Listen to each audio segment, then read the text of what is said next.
अर्जुन सौभाग्यशाली है कि कृष्ण सामने खड़े हैं, नहीं तो अर्जुन ने तो निर्णय कर लिया था, धनुष नीचे रख दिया था, मैं नहीं लड़ रहा। और कृष्ण से अनुमति नहीं मांग रहे थे न लड़ने की, कृष्ण को अपना निर्णय घोषित कर रहे थे, सुना रहे थे, मैं नहीं लड़ रहा, मैंने रख दिया। अर्जुन ने बस एक काम करा है, जब कृष्ण बोल रहे थे तो रथ से कूद के भाग नहीं गए। अर्जुन को कुल श्रेय बस इस बात का है, नहीं तो अर्जुन ने तो बाजी का निर्णय कर ही दिया था अपनी तरफ से। हम सब अपनी बाजी का निर्णय कर चुके हैं अपनी तरफ से, और हम स्वयं अपनी बाजी नहीं पलट पाएंगे, समझिए इस बात को। हम सबको कृष्ण चाहिए जीवन में, और ठीक अपने सामने चाहिए, ठीक उतने सामने चाहिए जितना सामने सारथी होता है रथी के।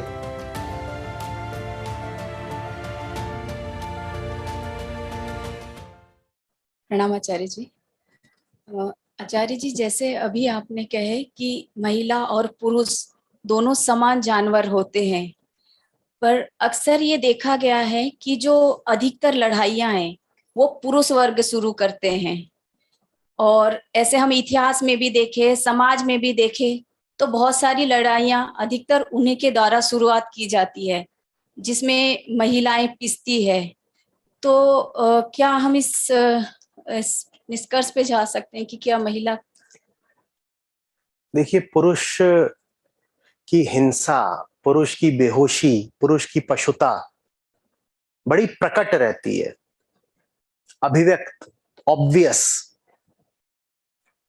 तो दिख जाता है कि पुरुष डंडा लेके, गदा लेके या बंदूक लेके या मिसाइल लेके लड़ने निकल पड़ा, वहां बात छुपती नहीं है।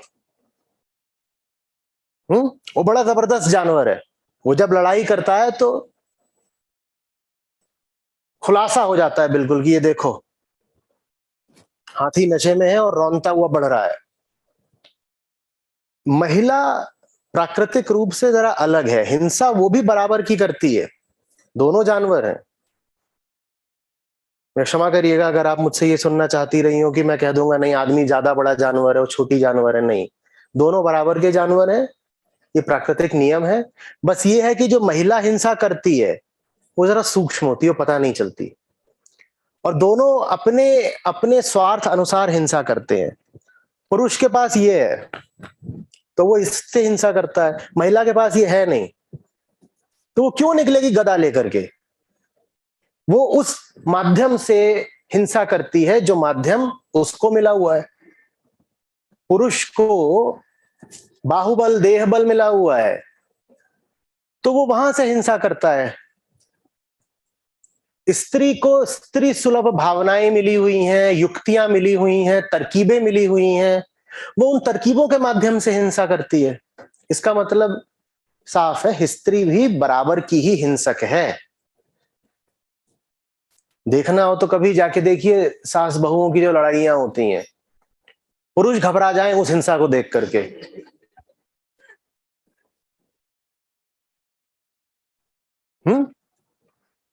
और जब दहेज वगैरह के लिए लड़कियां जलाई जाती हैं, उसमें क्या सासें बराबर की जिम्मेदार नहीं होती हैं? कई बार केरोसिन सास नहीं छिड़का होता है। कौन कह रहा है स्त्रियां बिल्कुल एक जैसी हिंसक नहीं होती? मोह ममता महिलाओं में ज्यादा होती है, और मोह ममता से बड़ी हिंसा और क्या होता है? बस ये है कि वो युद्ध के मैदान पर नहीं जाती, वो जा सकती भी नहीं है, पिट जाएंगी तो नहीं जाती। वो युद्ध के मैदान के पीछे से हिंसा करती हैं। भीम की हिंसा तो दिख रही है कि दुशासन को पहले पीट पीट के भूमि पर गिरा दिया, फिर उसकी छाती फाड़ दी, फिर उसका खून पिया, फिर अपने बालों में लगाया, फिर अंजलि में भर लिया। और द्रौपदी की हिंसा नहीं दिख रही। भीम से ये सब करवा कौन रहा था? भीम को शपथ किसने दिलाई थी कि जब तक दुशासन की छाती का खून लेकर नहीं आओगे और उस खून से मैं अपने बाल नहीं धोऊंगी, तब तक मैं अपने बाल नहीं बांधूंगी? भीम को ये किसने शपथ दिलाई थी, बोलो?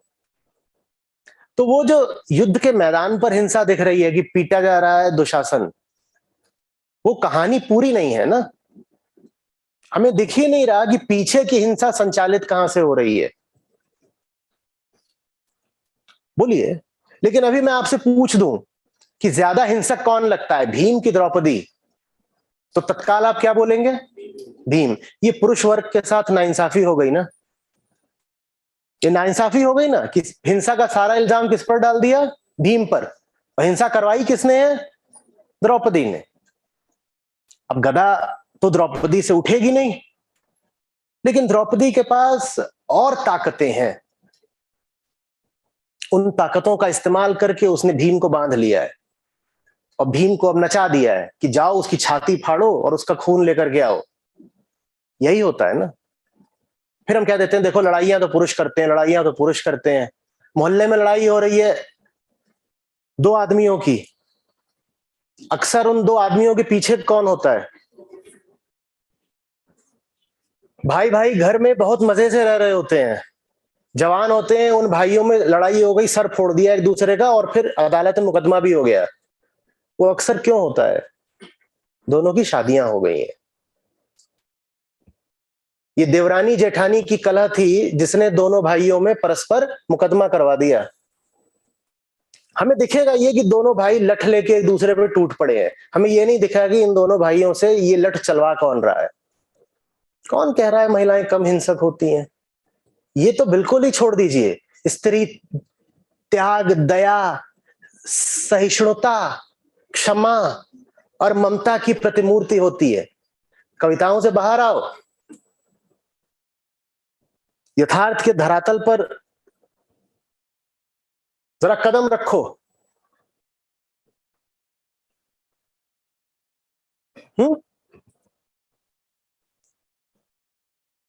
यहां तक होता है कि पुरुष जब किसी को परेशान करना चाहता है तो उसको पीट देगा मान लीजिए, और स्त्री जब किसी को परेशान करना चाहेगी तो वो अपने आप को दुख देना शुरू कर देगी। आपको बहुत कम पुरुष ऐसे मिलेंगे जो कहेंगे मैं अब खाना नहीं खाऊंगा। गांधी जी हुआ करते थे, उसके बाद से बहुत कम है। महिलाओं का ये पसंदीदा हथियार होता है, मैं नहीं खा रही। देखो वो दूसरों को दुख देकर उन्हें दुख देता है, महिला अपने आप को दुख देकर दूसरों को दुख देती है। मैं नहीं खा रही। अब मियां जी की घिग्घी बंधी हुई है, बिल्कुल खाना नहीं खा रही, कमरे में अपने आप को बंद कर लिए, तो कमरे में बंद करके बैठ जाएगी अपने आप को। पुरुष नहीं करते, कमरे में नहीं बंद करते, वो भग जाते हैं। वो जाएंगे बाहर में बैठ जाएंगे, परेशान थे तो शराब वराब पी लेंगे, कुछ और करेंगे, सड़क पे उपद्रव कर देंगे। उनके तरीके दूसरे हैं।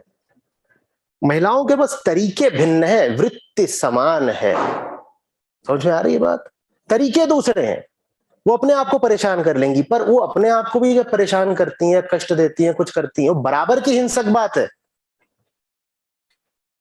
बोलिए ना, आप कुछ ना करना चाहते हो क्योंकि आपका विवेक उसकी अनुमति नहीं दे रहा, और मैं कहूं तुम मेरी मर्जी से अगर नहीं चलोगे, जो मैं कह रहा हूं तुम नहीं करोगे, तो मैं पानी नहीं पीऊंगा। ये हिंसा है या नहीं है?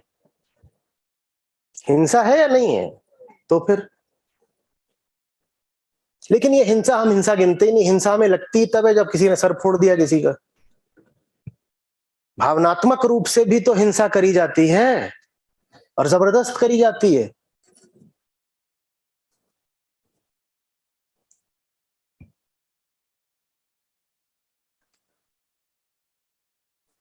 ये भी फेमिनिज्म में खूब चलता है। It will be a better world when women rule it. नहीं बाबा, बात मेन या विमेन की नहीं है, बात एक जागृत इंसान की है। स्त्री जागृत होगी तो निश्चित रूप से संसार बेहतर हो जाएगा, पुरुष जागृत होगा तो भी निश्चित रूप से संसार बेहतर हो जाएगा। और अंधेरे में कोई भी हो, चाहे पुरुष चाहे स्त्री, संसार का नाश ही होगा। प्रणाम आचार्य जी। फिर इस हिंसा का जवाब कैसे दिया जाए, मतलब इसको कैसे टैकल किया जाए? खुद से भी, मतलब स्वयं भी, जैसे हम भी कहीं न कहीं आपको सुन के लगा कि कुछ परसेंटेज में ऐसी हिंसा हम भी एक्सेप्ट करते हैं कि करते हैं, तो फिर इस हिंसा को खुद में कैसे टैकल किया जाए, और सामने वाला अगर इस रूप में हिंसक हो रहा है तो फिर उसको औरों के कैसे? साथ भी ऐसा होता है कि कोई इस तरीके की सूक्ष्म हिंसा करता हो, क्योंकि अब वो समय तो है नहीं कि कोई गोली चला देगा आप पे या सर फोड़ देगा। अब सूक्ष्म हिंसा का जमाना है, होता है। तो समझिए, वो हिंसा आप पर तभी सफल हो पाती है जब आप उसे सफल होने की अनुमति दें। ऐसे समझिए, आपने एक संबंध बनाया, आपने वो संबंध इसलिए तो नहीं बनाया था कि उसमें आपके ऊपर हिंसा करी जाए, या इसलिए बनाया था?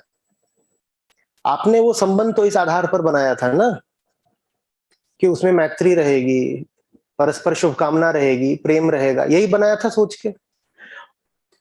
उसकी जगह आप पाए कि आप पर हिंसा करी जा रही है,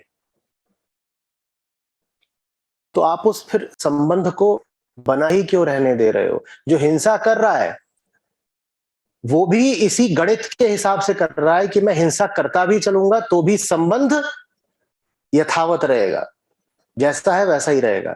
अगर वो जान जाए कि संबंध तभी तक है जब तक मैं सचेतन व्यवहार कर रहा हूं, और जैसे ही मैं अपना पशु रूप दिखाना शुरू करूंगा, संबंध ही नहीं रहेगा, तो कोई आप पर हिंसा करने की जरूरत ही नहीं करेगा। उसे पता चल जाएगा ऐसा करूंगा तो रिश्ता ही नहीं बचेगा, जब रिश्ता नहीं बचेगा तो हिंसा कैसे कर लोगे? हिंसा करने के लिए जरूरी है ना कि हम में कुछ पहले रिश्ता नाता हो। रिश्ता ही नहीं बचेगा, आप कर लो हिंसा। और रिश्ता बचा कहां? मैं फिर पूछ रहा हूं, वो रिश्ता क्या था? वो रिश्ता प्रेम पर आधारित रिश्ता था, ठीक? अगर प्रेम है ही नहीं, प्रेम की जगह हिंसा है, तो रिश्ता है कहां? आप बस कल्पना में है कि रिश्ता अभी भी है, जबकि रिश्ता नहीं है। रिश्ता अगर वास्तव में होता तो हिंसा कहां से आ जाती? हम स्मृतियों में जीते हैं, हम सोचते हैं जैसा हमने सोचा था या जैसी कल्पना थी, जैसे सपने थे, रिश्ता वैसा ही तो है। हम यथार्थ में नहीं जीते। वो सामने खड़ा होकर गाली गलौज कर रहा है, कौन सा प्रेम? वो हर तरीके से धोखाधड़ी कर रहा है, शोषण कर रहा है, कौन सा प्रेम? लेकिन हम माने यही चले कि रिश्ता अभी भी है। कहां है रिश्ता? कब का मर गया, या शायद कभी पैदा ही नहीं हुआ था रिश्ता, लेकिन झेले जा रहे हैं। एक काल्पनिक रिश्ते के लिए हम वास्तविक दुख झेले जा रहे हैं।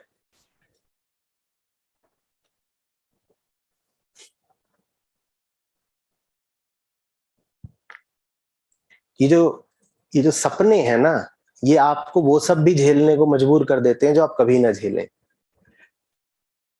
कोई थोड़ा दूर का आदमी आकर के आपके साथ दुर्व्यवहार करे, आप बिल्कुल बर्दाश्त नहीं करेंगे। गौर करिएगा, आपके साथ बड़े से बड़ा दुर्व्यवहार आपके निकट के लोग करें। दूर के लोगों की हिम्मत नहीं है कि वो आपके साथ हिंसा कर ले जाएं। सबसे बड़ी हिंसा तो वो करते हैं जो बिल्कुल हमारे पास के होते हैं, हमारे घर के होते हैं, हमारे कमरे के होते हैं। और वो हिंसा हम क्यों झेल ले जाते हैं? हमको लगता है एक प्रेम भरा संबंध है ना, है नहीं, उसका सपना भर है, उसकी कल्पना भर है, वो है नहीं, वो है नहीं। जैसे कि आपके पास कोई गाड़ी हो ही ना, और आप हर महीने पेट्रोल के 15,000 चुकाते हो, कहने देना तो पड़ेगा ना, गाड़ी है। गाड़ी नहीं है, गाड़ी का सपना था, लेकिन जो पेट्रोल भर रहे हो वो हकीकत है। एक काल्पनिक गाड़ी के लिए पेट्रोल के वास्तविक मूल्य चुका रहे हो, गाड़ी है ही नहीं, लूटे जा रहे हो, पेट्रोल भरे जा रहे हो।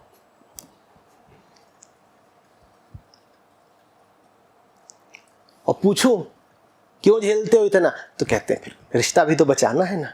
तो क्या बचाना है? रिश्ता है कहां? क्या बचाना चाहते हो? लाश बचानी है कहां जो बचाना चाहते हो?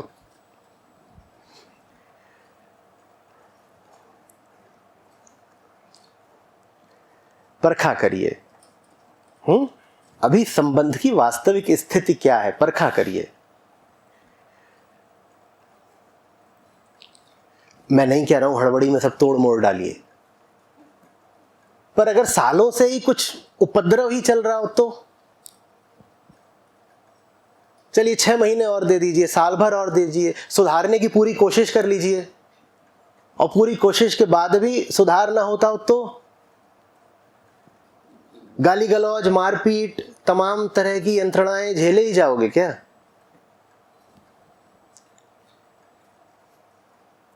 और कई बार मामला ऊपर ऊपर से इतना भद्दा भी नहीं होता कि उसमें गाली गलौज वगैरह हो रही हो। ऊपर ऊपर से बहुत सभ्य शालीन व्यवहार हो रहा होता है और नीचे नीचे राक्षसी करतूतें।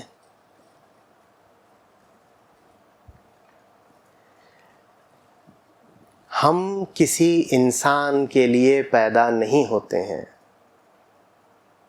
हम मुक्ति पाने के लिए पैदा होते हैं।